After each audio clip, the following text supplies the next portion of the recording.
আসসালামু আলাইকুম। আশা করি আপনারা সবাই ভালো আছেন।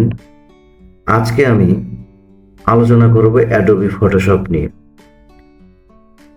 অ্যাডোবি ফটোশপ আসলে আমাদের অ্যাডোবি ইলাস্ট্রেটর সফটওয়্যারের যে পাশাপাশি একটা ভার্সন সিমিলার কাজ করে। আমরা যদি প্রথমে কেউ অ্যাডোবি ইলাস্ট্রেটরের কাজটি পূর্ণাঙ্গভাবে শিখতে পারি এবং আয়ত্ত করতে পারি, তাহলে অ্যাডোবি ফটোশপটা আমাদের জন্য খুবই সহজ। অ্যাডোবি ইলাস্ট্রেটরটা হচ্ছে মূলত আমরা ডিজাইন করব, বিভিন্ন ভেক্টর গ্রাফিক্সের ডিজাইন করব। আর ফটোশপটা মূলত কাটাকাটির কাজটা বেশি করা হয়, কাটাকাটির কাজ। তারপরে মানে কোনো ইমেজকে যদি আপনি কাটতে চান সেটা করতে পারবেন, কালারিং করতে চাইলে সেগুলো করতে পারবেন। এক কথা, আপনার অ্যাডোবি ইলাস্ট্রেটর হচ্ছে ড্রয়িং এর জন্য, আর অ্যাডোবি ফটোশপটা হচ্ছে ইমেজ রিসাইজিং, কালারিং এবং ইমেজ কাটিং এর আরো অনেক কাজ আছে, সেগুলো আমি আপনাদেরকে স্টেপ বাই স্টেপ সবকিছুই দেখাবো।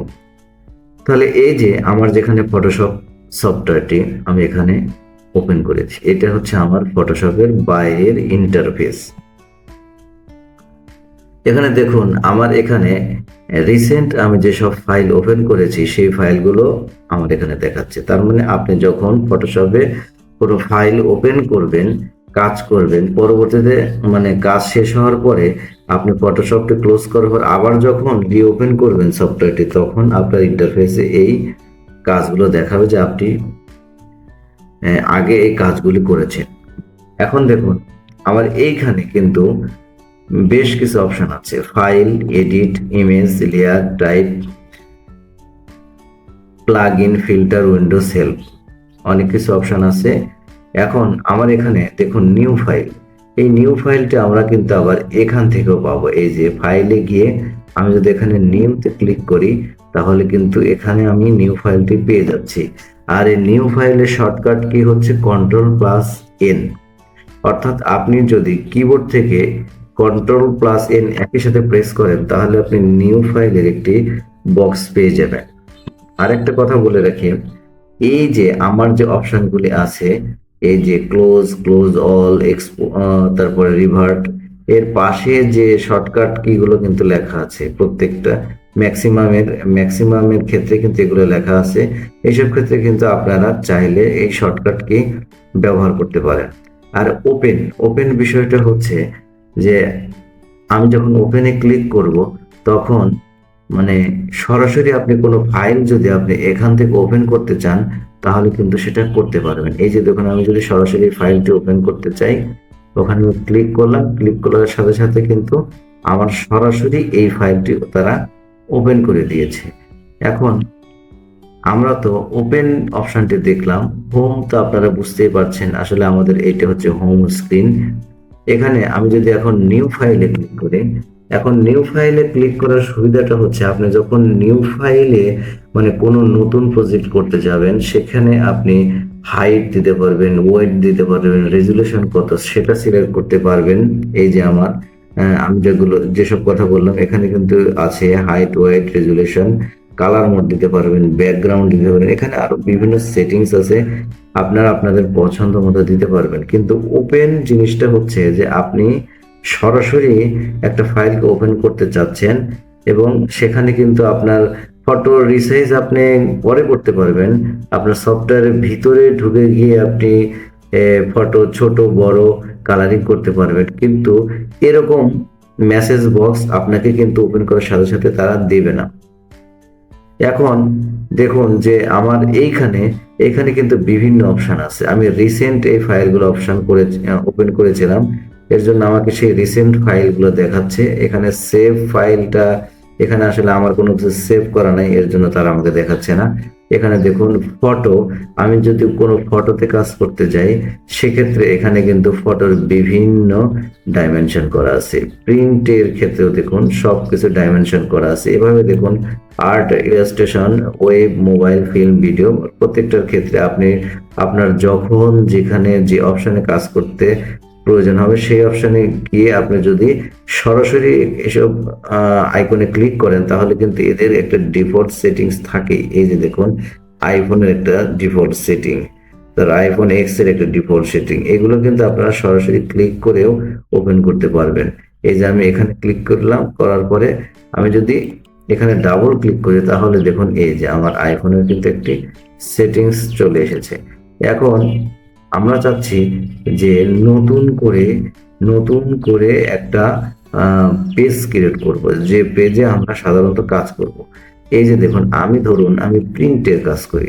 প্রিন্টের জন্য আপনারা চাইলে যে এখানের যে ডাইমেনশন গুলো আছে সেই ডাইমেনশনেও আপনারা সেটিংস নিয়ে কাজ করতে পারবেন। আর আপনারা যদি চান না আমাদের এই ডাইমেনশনের দরকার নাই, আমরা আমাদের প্রয়োজন মাফিক ডাইমেনশন চেঞ্জ করতে পারবো, সেক্ষেত্রে দেখুন এই যে হাইট ওয়াইড এর পাশে যে ইঞ্চি নামের একটা অপশন আছে, এইটা যে হোয়াইট এরো, এই হোয়াইট এর উপরে যদি আমি মাউস প্রেস করি লেফট বাটন, তাহলে দেখুন এখানে আমাকে অনেক অপশন দেখাচ্ছে, পিক্সেল, সেন্টিমিটার, মিলিমিটার, পয়েন্ট, আরো আরেকটা অপশন দেখাচ্ছে পিসাস।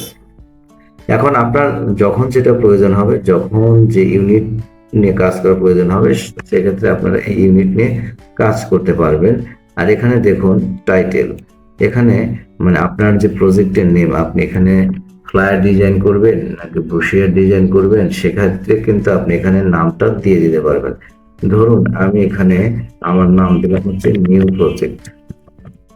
প্রজেক্ট দিলাম, দেওয়ার পরে আমার সেটিংস আমি এটাই রেখে দিলাম। আবার এক্ষেত্রে দেখুন ওরিয়েন্টেশনের ক্ষেত্রে কিন্তু আপনি এখানে চেহারা দেখে বুঝতে পারছেন আসলে ওরিয়েন্টেশনটা আসলে কিভাবে সাজানো হয়। এই যে আবার দেখুন, এই যে আমি দুইটাই দেখাবো, যখন আমি পেজে ক্রিয়েটের মধ্যে চলে যাব তখন দেখাবো। আর এখানে কালার মোডটা আমি বলে রাখি যে RGB কালার এবং CMYK কালার।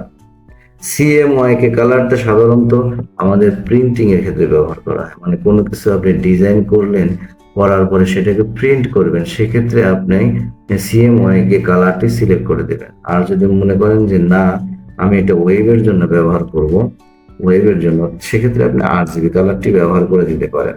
মানে এইখানে কিন্তু কালার সিলেকশনের একটু ইস্যু আছে। আমি যদি CMYK কালার দিই তাহলে দেখুন এখানে কালার প্রোফাইলেও কিন্তু সে অটোমেটিক্যালি চেঞ্জ হয়ে যাচ্ছে, এই যে দেখুন। আবার এখানে যে আপনি কয়টা বিট নিয়ে কাজ করবেন, কয়টা কালারের বিট নিয়ে কাজ করবেন, এখানে কিন্তু আপনারা চাইলে সিলেক্ট করে দেবেন। ধরুন আপনি 32টা বিট নিয়ে কাজ করবেন, এখানে 32টা বিট সিলেক্ট করে রাখতে পারেন। আপাতত আমি আমার কাজের জন্য 8 বিট সিলেক্ট করে রাখছি। এখানে দেখুন আমার অ্যাডভান্স অপশন, আপনাদের এখানে অ্যাডভান্স অপশন এরকম থাকতে পারে। সেক্ষেত্রে আপনারা মাউস দিয়ে এই যে অ্যারো চিহ্নর মাথায় এরকম লেফট বাটন প্রেস করলে আপনার অপশনগুলো বের হয়ে আসবে। এই অপশনটি তো আমার এখানে কালার মোড চেঞ্জ করার সাথে সাথে চেঞ্জ হয়, এই যে দেখুন। তারপরে এই অপশনে দেখুন আরো অনেক অপশন আছে, আপনারা আপনাদের প্রয়োজন মতো এগুলো ব্যবহার করবেন যখন যেটা দরকার হয়। এই যে আবার দেখুন পিক্সেল অ্যাসপেক্ট রেশিও, মানে আপনার রেশিও কততে নিয়ে কাজ করতে চান সেটাও কিন্তু এখানে দেয়া আছে। এই যে দেখুন স্কোয়ার পিক্সেলস, সাধারণত আমরা এই কাজগুলো এই স্কোয়ার ডিজাইনের ক্ষেত্রে স্কোয়ার পিক্সেলটাই ব্যবহার করি। আর আপনারা আপনাদের যদি ভিডিও জন্য কাজ করতে চান, সেক্ষেত্রে আপনারা এইসব সেটিংস নিয়ে কাজ করে দেখতে পারেন। এখন আমি বলেছিলাম যে আমি আসলে এই ওরিয়েন্টেশনটা দেখাবো। আসলে এখানে কিন্তু আমার পেজের ওরিয়েন্টেশন দুই ভাবে দেওয়া আছে। আমি যদি প্রথম ওরিয়েন্টেশনটা এভাবে নিয়ে ওপেন করি, এই যে দেখুন আমি এখানে ক্লিক করলাম, দেখুন আমার পেজের ওরিয়েন্টেশনটা কেমন আছে। এখন যদি আমি আবার আরেকটা পেজ খুলে আমি এবার ওরিয়েন্টেশনটা এরকম করে দিলাম, তাহলে দেখুন আমার কিন্তু এই অপশনটি সিলেক্ট থাকা অবস্থায় আমার হাইট কত ছিল, ওয়েট কত ছিল এখানে কিন্তু দেখাচ্ছে। এটাতে সিলেক্ট করার সাথে সাথে কিন্তু আমার এখানে হাইট ওয়েটের যে রেশিওটা, স্কেলিংটা, সেটা কিন্তু চেঞ্জ হয়ে গেছে। হাইটটা চলে গেছে ওয়েটের কাছে, ওয়েটটা চলে গেছে হাইটের কাছে। এখন আমি যদি এখানে ক্রিয়েট বাটনে প্রেস করি তাহলে দেখুন আমার দুইটা পেজের চেহারা, এই যে দুইটা পেজের চেহারা এরকম। তো আমি সরাসরি ওপেন ফাইল থেকে আমার কোন ফাইল যদি দরকার হয় সেটা ওপেন করতে পারি। এই যে আমি কিন্তু আমার ওপেন অপশনটি আবার এখান থেকেও পেতে পারি। আমরা যে হোম স্ক্রিনে যে ওপেন অপশনটি দেখলাম সেটা কিন্তু আবার এখানেও আছে। এই যে হোম এভাবে ওপেন করতে পারি। আবার আমরা আমাদের যে প্রয়োজন মাফিক যে ডাইমেনশন আছে, কালার পছন্দের একটা বিষয় আছে, RGB নাকি CMYK কালার, সেক্ষেত্রেও কিন্তু আমরা এভাবে একটা নিউ ফাইল ক্রিয়েট করতে পারি। এই যে আমার যে এই পাশে যে একটি অপশন দেখতে পাচ্ছেন, এই যে অনেকগুলো, এগুলো হচ্ছে আসলে টুলবার। ফটোশপে যে আমাদের টুলগুলো আমরা ব্যবহার করব, সেই টুলগুলো হচ্ছে এখানে পাওয়া যাবে। এই যে দেখুন, এই যে অনেকগুলো অপশন। আবার যে এই যে হোয়াইট অপশনটি দেখতে পাচ্ছি, এই যে এখানে হোয়াইট অপশনে প্রেস করলে, এই যে দেখুন হোয়াইট অপশনের মাথায় আমি মাউস নিয়ে ধরলাম, ধরার পরে এখন যদি আমি মাউসের লেফট বাটন প্রেস করি, তাহলে দেখুন এর আন্ডারে আরো বেশ কিছু টুলস আছে, এবং যে টুলসের সাথে হোয়াইটেরও আছে, সেই টুলসের ভিতরেই কিছু না কিছু আছে। এই যে দেখুন, এটার ভিতরে আরো 3টে টুলস আছে। এই যে দেখুন, আমার কিন্তু এই যে টুলসটি, এই টুলসটির পাশে কিন্তু কোনো হোয়াইট অ্যারো নেই, তার মানে এটা সিঙ্গেল, এর আন্ডারে আরো কোনো কিছু নেই। এই যে দেখুন হ্যান্ড মোড, এটা দেখুন। এক কথা আপনার যেখানে হোয়াইট অ্যারো দেখতে পাবেন সেখানেই বুঝে নেবেন যে আসলে এর ভিতরে আরো কিছু টুলস আছে। এখন আমরা যদি এই যে অপশনটি আছে, এই অপশনে ক্লিক করি, এই যে দেখুন, এই যে এডিট টুলবার, আমরা কিন্তু চাইলে এখান থেকে টুলগুলো এডিট করে নিতে পারি। এই যে আমাদের যে শর্টকাট কি গুলো আছে, এলিপস টুলের শর্টকাট কি ইউ দিয়ে রাখছে। এখন আপনি আপনার পছন্দ মতো এগুলোকে এডিট করে নিতে পারবেন, আপনার কাজের সুবিধার জন্য এগুলো আপনি করে তারপর এখানে ডান দিয়ে দিলে ওটা সেভ হয়ে যাবে। আর এরপরে এই যে দেখতে পাচ্ছি আমরা, এটা হচ্ছে কালার। আমরা যখন কালার প্যানেল নিয়ে, কালার প্যালেট নিয়ে কাজ করব, তখন আমরা এইগুলোর ডিটেলস আলোচনা করব। এই যে দেখুন, এবার আমরা আসি রাইট সাইড। এটা হচ্ছে আমার লেফট সাইডের টুলবার, এটা হচ্ছে আমার রাইট সাইড। আপনি যখন সফটওয়্যারে কাজ করতে যাবেন, তখন রাইট সাইডের এই অপশনগুলো পাবেন। এই যে সোয়াচ, গ্রেডিয়েন্টস, প্যাটার্নস। এক কথা অ্যাডোবি ইলাস্ট্রেটরের যে সেটিংস গুলো, ফটোশপেও 85% সেম সেটিংস। কাজ একটু ডিফারেন্ট থাকতে পারে, সেগুলো আপনারা আস্তে আস্তে শিখে যাবেন। এই যে এখানে দেখুন, আমার কিন্তু কালার অপশনস আছে। এখন যদি আমরা এখানে সোয়াচ অপশনটি না পাই, তাহলে কিন্তু আমরা উইন্ডোজ অপশন থেকে এই সোয়াচ অপশনটি নিয়ে আসতে পারবি, একদম ইলাস্ট্রেটরের মতো।